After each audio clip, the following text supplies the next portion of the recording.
Thank you, sir.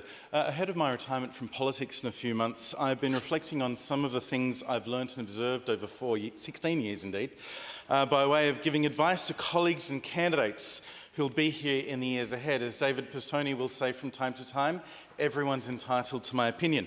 It is my earnest hope that over this period of time I have picked up a few things that may potentially be useful to people, and today I just want to reflect briefly on the role of a shadow minister. Despite its guaranteed disappointments, it is still a privilege and a role where you can make your mark. It's not lost on me as I retire, having spent about 3 years from the grandstand seats back here, about 4 years as a minister in the preferred role, and approaching 9 years as a shadow minister, that those proportions are not ideal. The other way around would be a lot better. Being a minister by its nature is a job filled with purpose, momentum and activity, whether you're any good at it or not. People you've never met are very nice to you. Some, of course, are very much not so, but a lot of people will know who you are, and you have many people to support you in your role.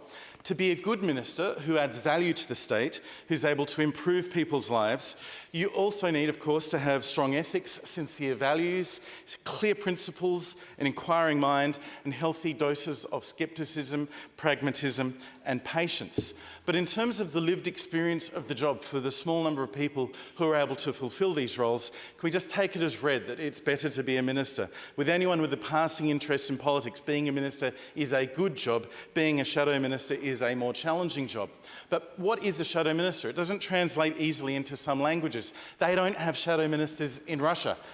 When early in my career I had the privilege of being part of a study tour and visiting China for a little while with some of my colleagues, it was very difficult for our translators to convey to our hosts what our job was. There was no translation. It didn't come easily to explain it. And I understand that one of those translators settled upon assistant minister as the translation for shadow minister. And look, to an extent that's true. There have been occasions where I've been in social circumstances. I won't name other than one minister who I'm talking about, but there were occasions when I would have a good run in the media. It happened occasionally. And sometimes that would be awkward when you're then in a social circumstance with the minister or their advisor or one of their senior officials, and I'd have to explain that I was helping them to bring due attention to their portfolio so their cabinet colleagues would therefore give them the money they needed to fix this issue that I'd been complaining about. The South Australian Museum comes to mind, for example, and to those ministers, you are welcome for that service.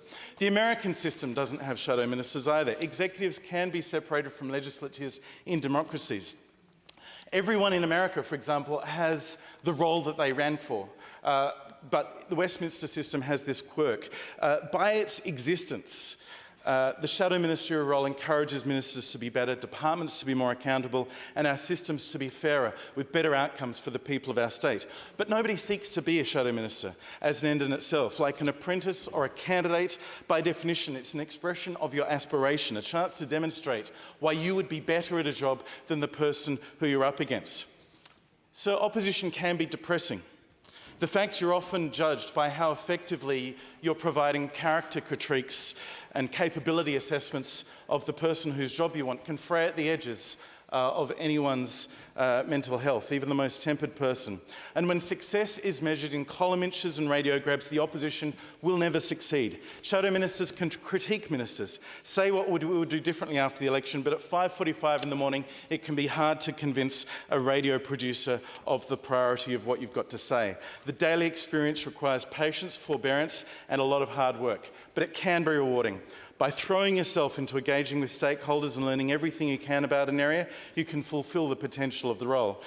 In my case, and indeed in the case of Nick Gibb, the excellent Conservative Education Minister who finished up at the last election and who's just written a book, visiting hundreds of schools, speaking to hundreds of engaged, interested stakeholders, learning to understand and share their passion has been a privilege. Being in a position to influence government policy and legislation, or block it if it's bad, or help nurture it if it's good, is a privilege. Sometimes you can fix things with a call to the minister. You can bring proactively ideas to the table that stakeholders have brought and get them done. And ideally, you can also identify problems and help design solutions that will work in practice. Go hard, argue your case, fight hard but with values and principles, and shadow ministers can do an important work. For all of the Labor people who will fill those roles after March, I urge you to do so in good spirit and for the people of South Australia.